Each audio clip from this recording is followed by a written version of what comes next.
Welcome back to Alberta Primetime and tonight's focal point. This evening, Alberta's best employers and pipelines. They carry the economic lifeblood of Alberta. They're changing, need to grow, and are critical for our province. Just one issue we'll discuss with the Monday Money panel tonight. Michael Ganley is editor of Alberta Venture magazine. Shafik Hirani is a director with Investors Group Calgary. And Claudia Catano is Western business columnist at the National Post. Thank you all for being here. Good evening, everyone. Thank you, Jennifer. Hello. Hi. TransCanada has reapplied to U.S. regulators to build the Keystone XL oil pipeline to the U.S. Gulf Coast once again. Claudia, how is this application any different? Does it stand a chance? Well, TransCanada certainly thinks so.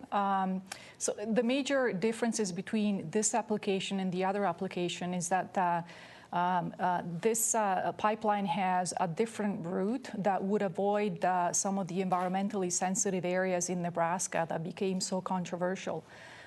So that should increase its chances.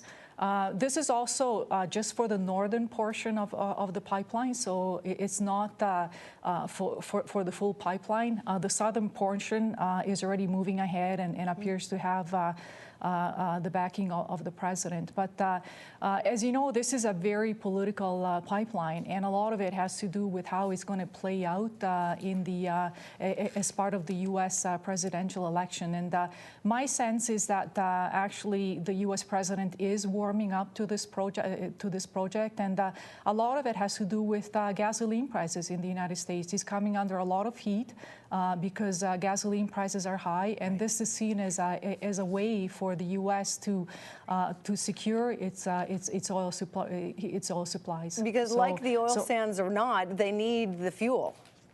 Absolutely. They absolutely need the fuel. Shafik, a lot of people, particularly TransCanada's shareholders, might wonder why this huge Alberta pipeline company is spending millions more dollars on this new applications. Americans aren't spending a dime on it. Right. Is this the issue? I mean, Claudia raised it. The thing is already almost a sure thing. Yeah, you know what? I think it's going to go through fruition. Here's the challenges right now. It's got to be economically feasible, which it certainly looks like it is, and it's got to be politically feasible. I mean, the U.S., they consume about 14 billion barrels of a year. This will transport 1 million BOE per day. So this is about 9%, 10%. They just need the route to go through Nebraska. Shareholders will love it once Russ Girling approves it. Michael, it seems like there's always a rush. You know, let's get these oil sands plants built. Let's get these pipelines exporting our resource. Does Alberta need to get our oil out of the ground before the world develops greener solutions and there isn't as great of a need for it? I mean, I know we're talking decades here, but you see Ford advertising cars that don't need to fill up in a month now. Yeah, no, I don't think that we need to be in any hurry to get the oil out of the ground in the oil sands. I think it's coming out at a terrific pace. There's tens of billions of dollars of investment planned in the next decade or two. That'll be fine.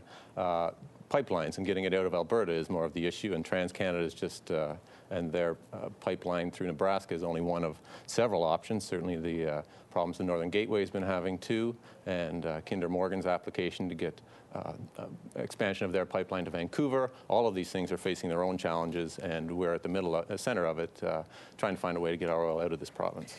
And taking a premium, a hit on the price of it too, because of that export problem. Claudia, talk about the move. So desperate for oil pipelines Alberta is that there's actually development to taking natural gas pipelines, transforming them into oil pipelines. Talk about that news. Well, certainly the idea of converting the TransCanada main line into oil service has been floated for the past few years. It's being seriously considered right now because this gas pipeline, which is one of the big